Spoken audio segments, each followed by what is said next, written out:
Quiero referirme a algo muy especial. En los últimos días me está cayendo muy bien Lucas. Lucas escribe 2 libros del Nuevo Testamento. Escribe el Evangelio según San Lucas y escribe el libro de Hechos de los Apóstoles. Y me gusta como él dice, en Hechos de los Apóstoles ambos están escritos a un fulano llamado Teófilo, ¿sí? Excelentísimo Teófilo. Parece ser una persona eminente, importante, pero a la vez creyente en Dios. Pero recuerda que los nombres en la Biblia a veces no se refieren a personas, sino a categorías. Le hemos enseñado eso tantas veces, ¿cierto? No, Teófilo significaría teo, Dios, filios, amor. Entonces, la carta de Lucas y Hechos finalmente está escrita es a todos los que amamos a Dios. Puede ser una categoría. En el libro de Hechos él dice, en el primer tratado, oh excelentísimo Teófilo, hablé de las cosas y y cuenta ahora Hechos de los Apóstoles. El primer tratado fue el Evangelio según San Lucas. Usted lea, ahí en su Biblia va a leer, ojalá en su Biblia de papel para que subraye.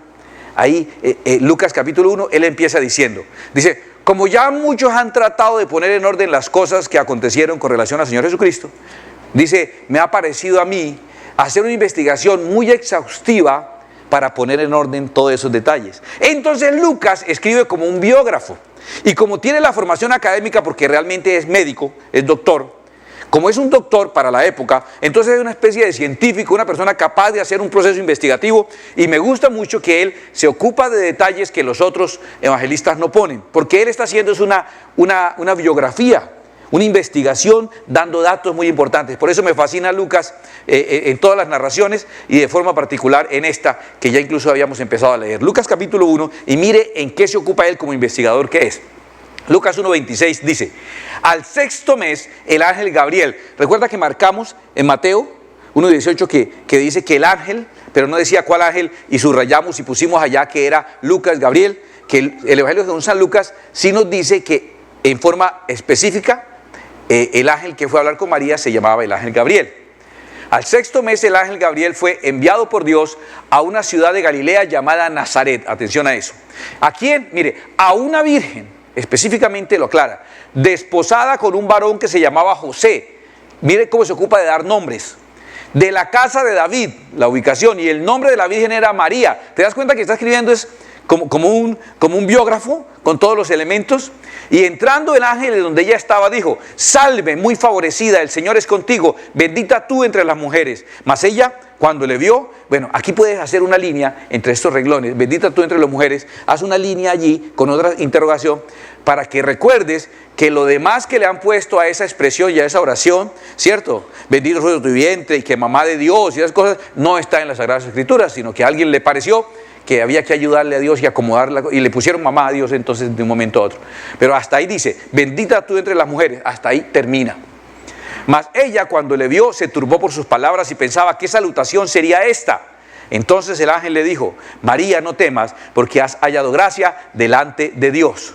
Y ahora concebirás en tu vientre y darás a luz un hijo y llamarás su nombre Jesús. Este será grande y será llamado Hijo del Altísimo, y el Señor Dios le dará el trono de David su padre. Atención ahí, ¿cierto? Será llamado Hijo del Altísimo. Ella estaba casada con José y realmente será llamado Hijo del Altísimo, pero Dios le dará el trono de David su padre. El término padre ahí no significa padre biológico o padre inmediato, sino significa su ancestro, ¿cierto? El trono de su ancestro que había sido prometido. Y reinará sobre la casa de Jacob. Mira otro dato. Entonces tiene que estar en la línea de David, pero también tiene que estar en la línea de Jacob. Entonces ya no es cualquier persona, ¿no? Ya le están diciendo por dónde tiene que venir él, para siempre.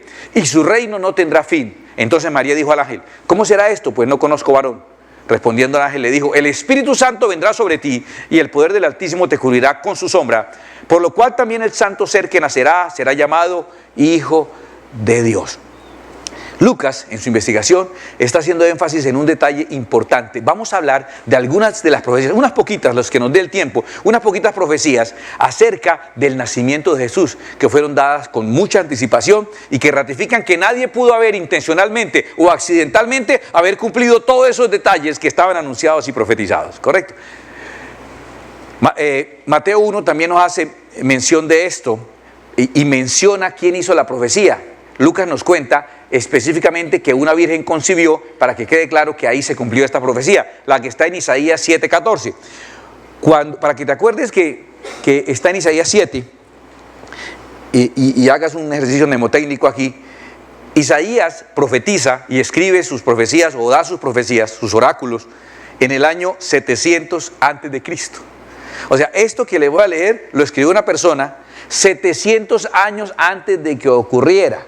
Si tú haces cuenta que hace 200 años estamos aquí con el tema de Simón Bolívar y la independencia y todo eso, 200 nomás. Si sumas los 600 y estamos con el descubrimiento de América 600, o sea, 700 años se nos salió de nuestra historia. Pues Isaías está profetizando esto 700 años, no se va a olvidar. ¿Cuántos años antes de Jesús? 700. Y en Isaías 7, 14, él había dicho: por tanto el Señor mismo os dará señal. He aquí que la Virgen concebirá. ¿Recuerda lo que enseñamos? Ahí también subrayamos. La profecía dice que la Virgen concebiría. Después de concebir, dará a luz un hijo y llamará su nombre Emmanuel. Explicamos lo de Emmanuel.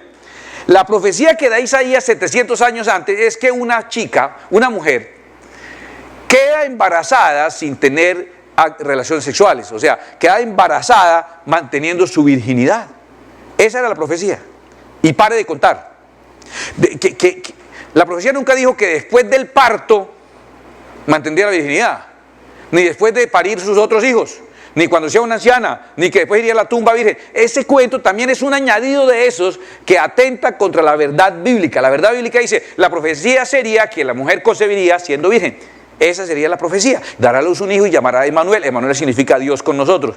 Pues para que sepa, la escritura misma nos dice que así ocurrió. Una virgen, dice Lucas, concibió y dio a luz. No es la primera profecía de Jesús. La primera vez que la Biblia nos empieza a anunciar que vendría Jesús y que nacería es en Génesis capítulo 3, versículo 15. No vas a olvidar este texto. Si quieres apuntar en Génesis 3:15, escribes ahí promesa de redención, porque se conoce teológicamente como la promesa de redención, el versículo de Génesis 3:15. Ponga ahí en el bordecito, marque, escriba promesa de redención, Génesis 3:15. La primera vez que se habla de que seríamos redimidos es en el mismo capítulo donde fuimos sentenciados. Estamos siendo sentenciados y está siendo anunciada la redención también de una vez. ¿Cuándo? Dios habló con el hombre, habló con la mujer, sentenció al hombre, sentenció a la mujer y ahora está sentenciando a la serpiente. ¿Está claro? Esta es la conversación de Dios con la serpiente. Y Dios le dice a la serpiente: y pondré enemistad entre ti, serpiente, entre ti y la mujer. Y luego le dice: entre tu simiente, o sea, la simiente de serpiente, y la simiente de la mujer. Esta, o sea la mujer, te herirá en la cabeza y tú le herirás en los pies, en el carcañal. Estaba hablando, Génesis 3:15, de que a través de una mujer vendría el Salvador, que la serpiente le heriría en los pies, pero él le cortaría la cabeza, lo destruiría para siempre. ¿De quién está hablando? De Jesús en la cruz, que exhibió las potestades, que venció al enemigo. Ya está la profecía desde Génesis 3:15 hablando de Jesús. Mire qué curioso. La simiente, en la escritura siempre la simiente está relacionada con el varón, con el hombre. Los apellidos en la escritura los da el hombre: hijo de fulano, hijo de sutana, de varón, de sutano o fulano. Escucha esto. Y tiene razón, porque simiente viene de semilla y viene de la misma raíz de semen. ¿Correcto? Entonces obviamente la simiente está relacionada con el varón. Es muy curioso que en esta profecía Dios está hablando de la simiente. Acabó de hablar con Adán y le dijo a Adán que tenía que sudar y trabajar la tierra y que la tierra le produciría cardos, y no habló nada de la simiente. Y habla con la mujer y le dice: es de la simiente suya. Nos está diciendo que vendría un Salvador que nacería de la mujer, no de la simiente del varón, sino vendría a través de una mujer. Y entonces uno empieza a entender por qué era necesario que naciese de manera sobrenatural, desde Génesis capítulo 3. Ahí empieza la profecía. Hay todavía profecías un poquitico más escondidas y más maravillosas. Lucas 2:7 nos dice: y dio a luz a su hijo primogénito. Eso lo hemos subrayado también en la Biblia de papel, ¿cierto? Primogénito. ¿Por qué subrayamos primogénito? Significa que es el primero de varios. Si fuese el único hijo que tuvo, la Biblia no lo llamaría primogénito, lo llamaría unigénito. Entonces, y dio a luz a su hijo primogénito y lo envolvió en pañales y lo acostó en un pesebre, porque no había lugar para ellos en el mesón. Lo hemos leído. Ahora, tenía que nacer de una mujer solamente por la acción sobrenatural de Dios. Esa mujer tenía que concebirlo estando en estado de virginidad y tenía que ser el primer hijo. ¿Por qué? Éxodo 13:2 dice, conságrame todo primogénito, todo lo que abre matriz entre los hijos de Israel, tanto de los hombres como de los animales, mío es. Dios proféticamente había enseñado en la religión y la cultura de Israel que era para Dios todo primer hijo, primer varón de los animales y de los humanos, primero le pertenecía a él. Y entonces con eso estaba anunciando que cuando ese simiente de mujer viniera que va a destruir a la serpiente, esa simiente, esa redención viniera a través de una mujer sin participación del hombre, y que esa mujer lo concibiera siendo virgen, ese tendría que ser el primer hijo de esa mujer. Efectivamente, como nos dice Lucas, que dio a luz a su primogénito. También nos anunció que vendrían a adorarle de otros lados eminentes personas, sabios y reyes. Dice Salmo 72 hablando proféticamente de Jesús. Salmo 72 escrito por David, 1000 años antes de Cristo. Ya se está ubicando cuánto tiempo antes daban profecías con tanta exactitud. Ante él se postrarán los moradores del desierto y sus enemigos lamerán el polvo. Los reyes de Tarsis y de las costas traerán presentes. Los reyes de Sabá y de Seba ofrecerán dones. Todos los reyes se postrarán delante de él. Todas las naciones le servirán. Ya el libro de los Salmos está hablando de la visita de esos sabios que vendrían de Oriente. Y no solamente 1000 años antes estaba hablando de eso.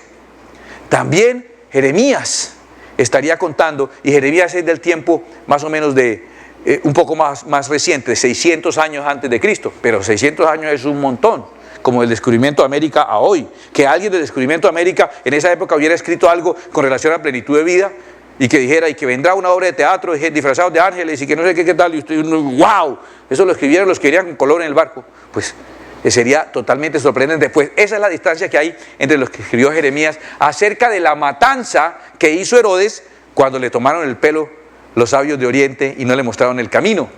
Herodes entonces, dice Mateo 2, cuando se vio burlado por los magos, se enojó mucho y mandó matar a todos los niños menores de 2 años que había en Belén y en todos sus alrededores, conforme al tiempo que había inquirido de los magos.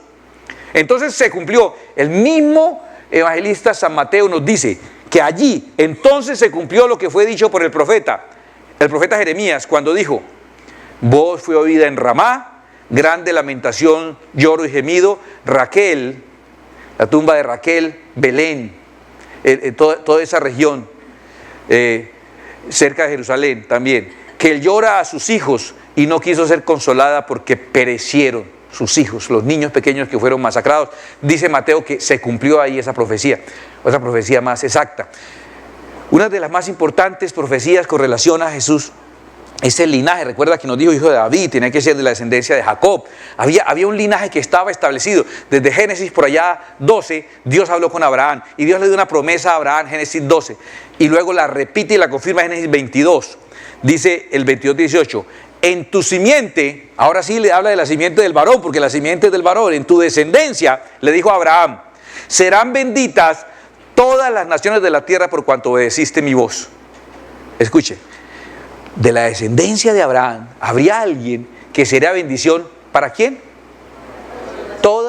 Para todos los países del mundo, para todas las naciones de la tierra, alguien nacería de Abraham que sería bendición para todos. Entonces Abraham tuvo, después, mira, este detalle casi lo olvido. Más adelante, Lucas escribe el libro de Hechos y nos cuenta el discurso que le dio Pedro a los judíos, un discurso que le dio Pedro, y Pedro les echa en cara que habiendo sido ellos escogidos como la prioridad en la misericordia de Dios, ellos no se dieron cuenta. Y lo narra de esta manera, Hechos 3:25. Vosotros sois los hijos de los profetas y del pacto que Dios hizo con nuestros padres, diciendo a Abraham, en tu simiente serán benditas todas las familias de la tierra. Ya lo leímos, ¿cierto? A vosotros primeramente, escuche esto, a vosotros primeramente Dios, habiendo levantado a su Hijo, está hablando de Jesús, lo envió para que os bendijese a fin de que cada uno se convierta de su maldad. Les está diciendo, mira, está tan clara esa promesa que inclusive Dios les dio prioridad a ustedes por ser los hijos de Abraham. Hay una etapa en el ministerio de Jesús, antes de que Jesús muriera y resucitara. Vino una mujer a pedirle que la sanara, y la mujer que sanara a su hija, y era una mujer extranjera, y Jesús le respondió, Mateo 15:24, él respondiendo dijo, no soy enviado sino a las ovejas perdidas de la casa de Israel. El ministerio de Jesús antes de morir y resucitar estuvo orientado básicamente A estos que primeramente, a vosotros primeramente Dios habiendo levantado a su Hijo. Eso es lo que le está diciendo Pedro a todos ellos. Ustedes, descendientes de Abraham, que son los receptores de la promesa que le dio de que un descendiente de Abraham bendeciría a todas las naciones, a ustedes Dios le envió ese Hijo que es la bendición para todas las naciones. Se los envió a ustedes primeramente.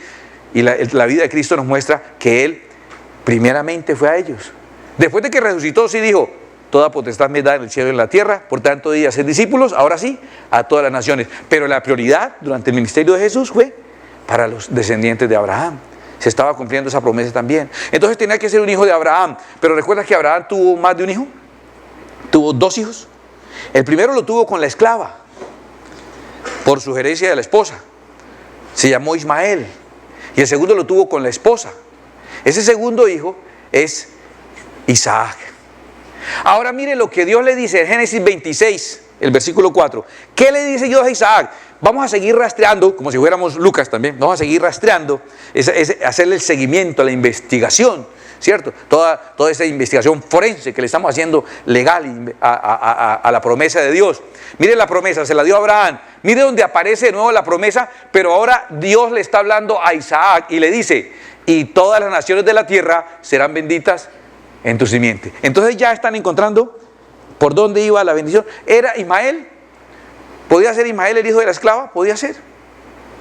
Si en un descendiente de Ismael serían benditas todas las naciones de la tierra, podía ser Mahoma, podía ser el Islam, porque él viene de los ismaelitas. Pero ¿qué nos dice la Escritura? Cuando el Señor le dijo a Abraham que dejara ir a la sierva con Ismael y que no se preocupara por ellos, en Génesis 21:12, entonces dijo Dios a Abraham, escuche, Dios: no te preocupes por el muchacho ni por tu sierva. Está hablando de Ismael. Escucha todo cuanto te diga Sara, la esposa, porque en Isaac te será llamada descendencia. Entonces ya, ahí en esa Y que teníamos la duda, oye, a la izquierda o a la derecha, ¿sí? En esa Y que estábamos con la duda, ya quedó resuelto. ¿Quién nos la resolvió? Dios. No sé si a usted le sea suficiente. Dios no, es por el lado de Isaac. ¿Sabes cómo se llama esa línea genética? Vamos a llamarla, y se llama teológicamente, apúntelo por ahí cuando tome esos textos y sepa hablar términos teológicos, se llama la línea mesiánica, ¿correcto? Línea mesiánica, o sea, la línea genética por la cual vendría el Mesías. Empieza en Abraham y después sigue en Isaac. ¿Cómo lo confirmo yo? Mire aquí el documento, mire aquí la factura, el recibo, la escritura que dice que la promesa que le había dado a Abraham ahora le pertenece ¿a quién? A Isaac, su hijo. Isaac también tuvo 2 hijos, Esaú y Jacob. Ahora, mire lo que ocurre en Génesis 28:14. Mire el texto: y todas las familias de la tierra serán benditas en ti y en tu simiente. ¿Qué encontramos ahí? En lo que estamos siguiendo, el cordón que estamos buscando, ¿cierto? Casi el cordón umbilical, ¿cierto? Estamos buscando allí que esa es la profecía, la promesa. Ya sabemos que era por el lado de Isaac. Entre Jacob y Esaú, ¿por qué lado cogemos? Por Jacob, ya sabemos, ¿no? Empieza en Abraham, entre Ismael y Isaac. Isaac tuvo a Esaú y Jacob. En ese lado, ¿para dónde cogemos? Jacob. De hecho, Jacob es el que después recibe un cambio de nombre y ya no se llama más Jacob, que quiere decir suplantador o engañador, y es cambiado por Israel. Entonces ya empezamos a saber de qué país, mire, tiene que venir ese Mesías según la profecía. Ahora, Jacob tuvo 12 hijos. Unos con la esposa, otros con la esclava, otros con la otra esposa y otros con la otra esclava y la otra esposa. O sea, es complicado ese señor, pobrecito los vecinos, señor. Y él, pero vamos a ver, como estamos rastreando la profecía, por dónde debería de venir. Le voy a contar, cuando Jacob estaba a punto de morir, llamó a sus hijos y le dio como la profecía de bendición. ¿Sabes qué era más importante que la plata? Es proferir la bendición sobre el hijo. Entonces él llamó en Génesis 49, de 8 al 10. Llamó a Jacob a su hijo Judá y le dice: Judá, escucha lo que dice: te alabarán tus hermanos. Mire lo que dice Judá. Antes de seguir aquí, ¿cómo le decimos a la gente de Israel? Judíos. Israel eran 12 tribus. La tribu de Judá quedó al sur, con la capital Jerusalén. Las otras 10 quedaron al norte. La otra no tenía tierra, que era la de los levitas. Las otras 10 quedaron al norte y su capital fue Samaria. Se quedaron llamando Israel, capital Samaria, Judá, capital Jerusalén. Las 10 de arriba los invadieron el imperio sirio, los asirios primero, después los sirios, y los esparcieron y desaparecieron. Realmente la única tribu que realmente existe hoy, y la cual recibe su nombre la gente de Israel, Israel es el nombre del papá Jacob, y parece que la única que permanece y queda, entonces es esa que recibe el nombre por su origen, que es Judá. Te alabarán tus hermanos, tu mano estará sobre el cuello de tus enemigos. ¿Está viendo? Los judíos, Israel hoy día, bueno. Los hijos de tu padre se inclinarán a ti, cachorro de león, por eso Jesús es llamado el león de la tribu de Judá. Muy bien. Judá, de la presa subiste, hijo mío, se encorvó, se echó como león viejo, ¿quién lo despertará? No será quitado el cetro de Judá ni el bastón de mando de entre sus pies. No será quitado el cetro de Judá. Todos los demás, ¿qué pasó? Se perdieron, desaparecieron. En cambio, el cetro de Judá, ahí está todavía. Hasta que llegue Silo. Silo significa en hebreo el regalo, el don de Dios. El Mesías que debe venir, a él se congregarán los pueblos. Entonces la promesa ahora para quiénes, de todos los 12 hijos, tenía que ser a través de uno de ellos, Judá, y de hecho es el que permaneció.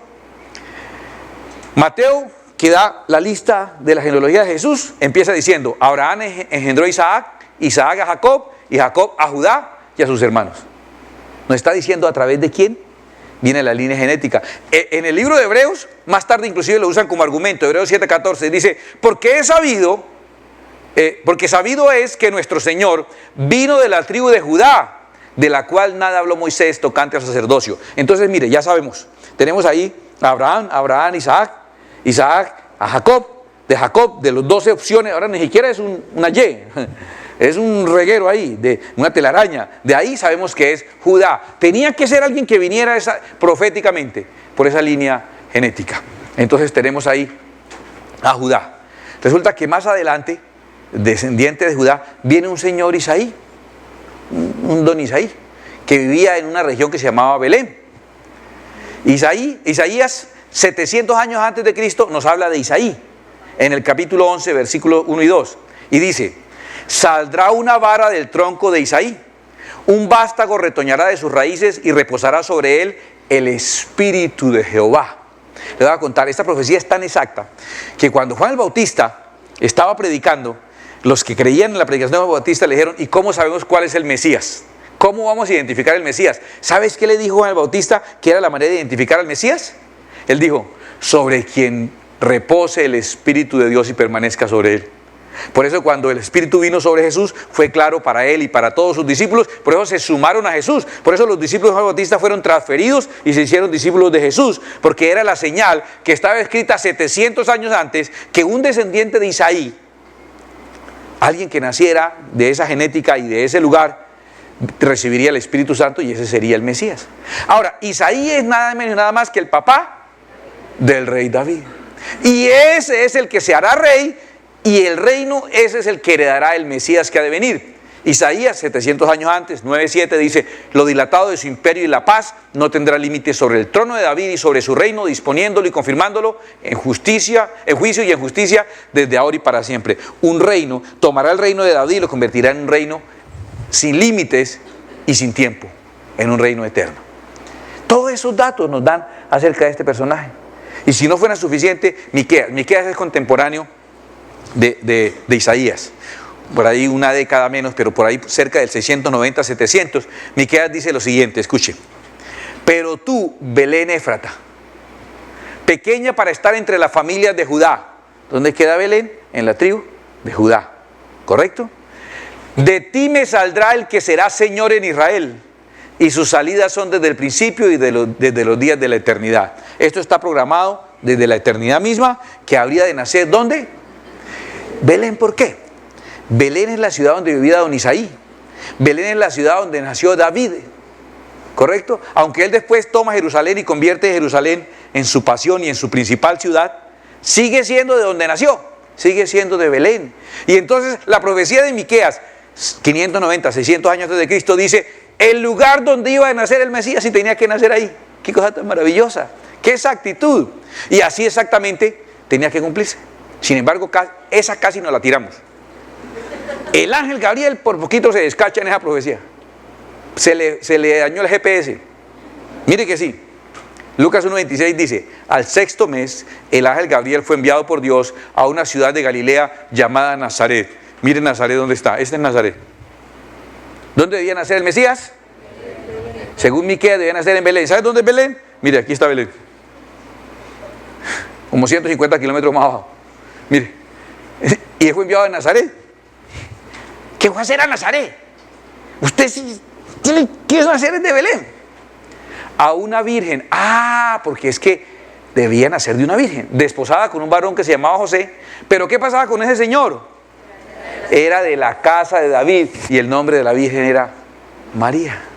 Allá estaban los susodichos, los personajes. La mujer que era pura y era virgen y había sido elegida por Dios y que tenía el linaje de David y desposada con un hombre que le daría, aunque no la genética biológica, le daría la genética legal, o como dije yo, la cobertura legal del origen de David también. María la daría biológicamente y él lo daría legalmente, porque lo daba era el varón.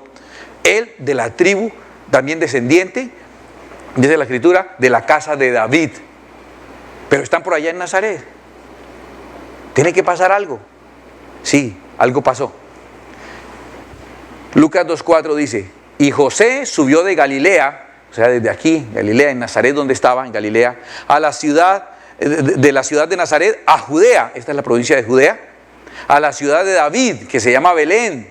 Subió, aunque usted dice, no, bajó. No, pero es porque el mapa está así, se refiere en cuanto al terreno, a las montañas.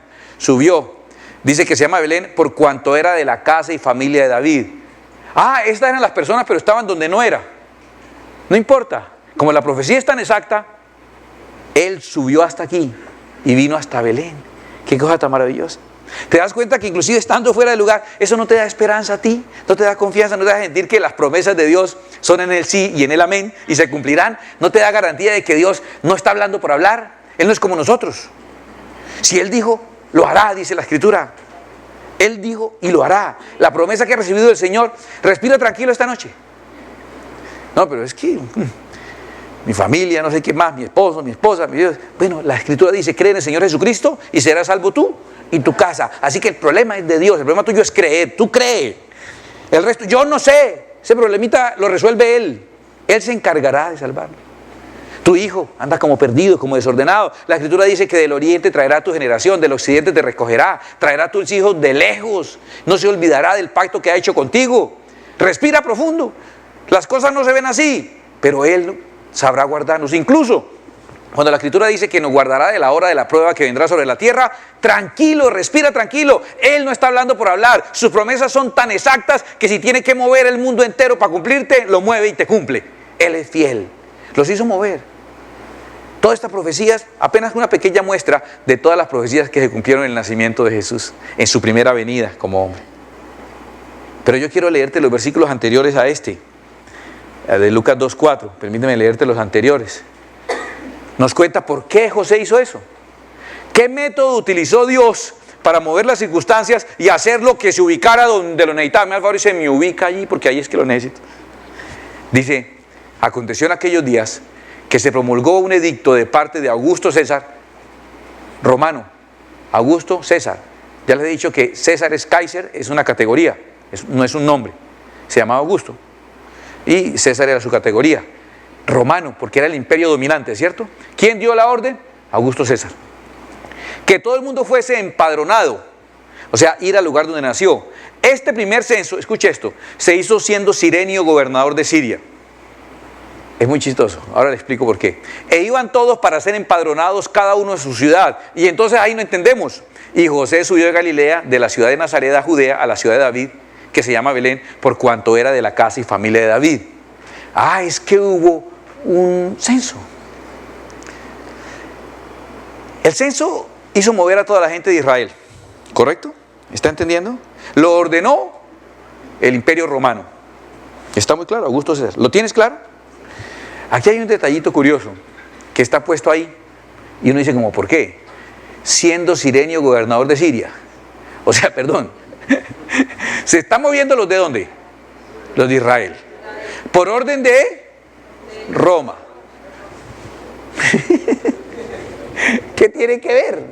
Ahí está este man ahí de sapo sirenio. ¿Qué tiene que ver ahí? Nada, no tiene nada que ver con nada. Lo pone Lucas con un propósito cronológico, para que nos ubiquemos cronológicamente en qué momento ocurrían las cosas. Y yo te voy a decir una cosa, te hablé de varias profecías acerca del cumplimiento de la primera venida de Jesús. Yo creo que ahí está encapsulado una profecía sobre la segunda venida de Jesús. Porque si tú lees y haces una verdadera conversión de que la gente fue obligada, sin importar su condición económica, sin importar si había suficiente lugar para hospedarse, si había alojamiento o no. ¿Tú no crees que José intentó decir, yo no puedo viajar? Mi esposa está grávida, está que da luz. ¿Cómo la vamos a hacer un viaje tan grande de semanas encima o a pie o encima de un burro? Una mujer que está por dar a luz. Yo, por favor, me declaro, necesito una incapacidad. Y seguramente le dijeron, no, eso nos importa. Todos tienen que moverse y tienen que desplazarse. ¿Cuánta gente se movería por esa orden? ¿Cuánta gente? Todos, muchísimas, miles de personas teniendo que ir y teniendo que feriar lo que tenían. Si durante años habían trabajado en Nazaret, en una carpintería, tenía algún negocito, venderlo y venderlo a la vez que hay otras 20 carpinterías vendiéndose. O sea, casi feriarlo, regalarlo, hacer los chiros un trapo y venirse con su esposa embarazada, otros con niños, otros con gente enferma y tener que desplazarse hacia donde no conocen, hacia buscar un mundo, hacia encontrar un lugar. ¿No les parece inhumano? ¿No les parece demasiado cruel? ¿No les parece algo terrible? ¿No les parece curioso que ese fue el verdadero entorno del nacimiento de Jesús? Sí, nos parece muy lindo lo del pesebre, que no se halló en el mesón y todos nos lo sabemos de los villancicos, y etcétera, etcétera. Pero el entorno, el contexto histórico, era un contexto de tragedia, de miles de personas desplazadas en una época en que lo mandaron los romanos, lo obedecieron los hebreos, pero por alguna razón nos dijeron, ese desplazamiento tiene un punto de referencia que tiene que ver con el gobernador de... El Señor tiende a repetir acontecimientos para cerrar los ciclos. ¿A usted no le parece que está leyendo el periódico de hoy cuando el gobernador de Siria está generando en el mundo un desplazamiento inhumano, terrible? ¿No ha visto en los periódicos acerca de lo que está ocurriendo con la gente de Siria, con los bombardeos en Alepo estos días y todo lo que está ocurriendo? ¿No ha visto imágenes? Una imagen como esta, escúcheme, permíteme acerco esa imagen. Una imagen como esa, si esto fuese en otra época, en otro momento tecnológico y cultural, no estaría esta camioneta. Hace 2000 años, ¿qué habría aquí? Un burro. Y aquí habrían personas cargando sus enseres, y otro acompañando a su esposa con sus hijos, y otro llevando a su esposa seguramente embarazada. Y hubieran llegado en ese desplazamiento humano a algún lugar buscando hospedaje, y como no hay hospedaje y la mujer está a punto de parir, pues él buscaría cualquier cueva, cualquier rancho, cualquier techito que medio la cubra, puede ser un pesebre, un establo, y allí daría luz a su hijo en un entorno de un desplazamiento que tiene que ver con el gobernante de Siria. ¿Cuándo ocurrió eso? Cuando Jesús vino la primera vez. Qué curioso que está ocurriendo ahora y estamos esperando que Jesús venga por segunda vez. Mira, no quiero complicarte, esto no es para que no duermas esta noche. Esto es para que tengas claro algo y te lo lleves para siempre. ¿Viste la obra de teatro? Anunciado por ángeles, anunciado por estrellas, visitado por reyes, profetizado cientos de años antes, siglos de anticipación de quién nacería, cuándo, dónde nacería. ¿Recuerdas a Daniel que hicimos el estudio con el conteo de los años y que da exactamente los años que debían ser? Era tan precisa el cálculo de Daniel que, en mi opinión, esos fueron los catálogos, las cartas que utilizaron los sabios de Oriente para encontrar al niño. Llévate algo además de mi advertencia que te debe llenar de alegría y de esperanza. El Señor está por venir por segunda vez. Está repitiéndose el paisaje humano de su primera venida. Niños perseguidos, asesinados en masa, en el tiempo que el Señor vino la primera vez, en el tiempo de hoy. Y no estoy hablando solamente de los que matan los depravados, declarados depravados, los que asesinan los propios papás en el vientre de la mamá, en ese asesinato de bebés que llaman aborto. Millones de niños en el mundo. Es el mismo paisaje, es el mismo Dios que cumple sus promesas. Respira tranquilo y profundo. No estás creyendo en cualquier invento que a alguien se le ocurrió decir en un garaje donde reunió 3 o 4 personas. Estamos proclamando la palabra anunciada hace miles de años y que se cumple con exactitud. Podemos confiar seguramente en que nuestro Dios es fiel. y su palabra se cumplirá. Cierra tus ojos un momento.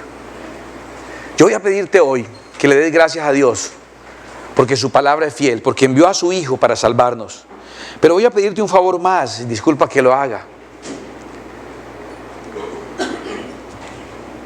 No pudimos estar en aquella ocasión cuando esta familia era desplazada por la fuerza a vivir condiciones terribles.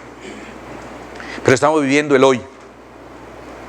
¿Quieres en tu oración acordarte de la gente que está siendo desplazada?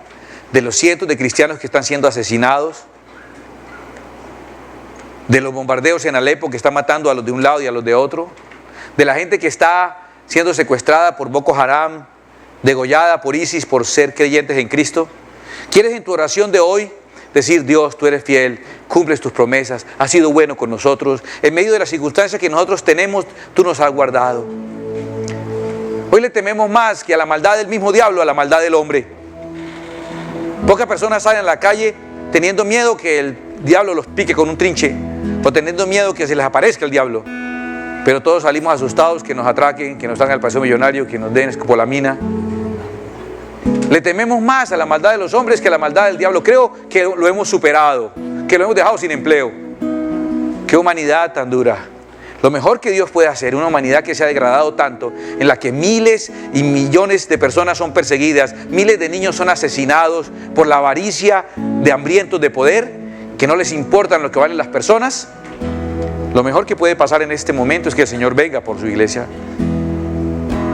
Y hemos aprendido a orar diciéndole: ven, Señor Jesús. El Espíritu y la iglesia dice: ven, Señor Jesús. Ven, Señor, prepáranos para ese momento, pero ven.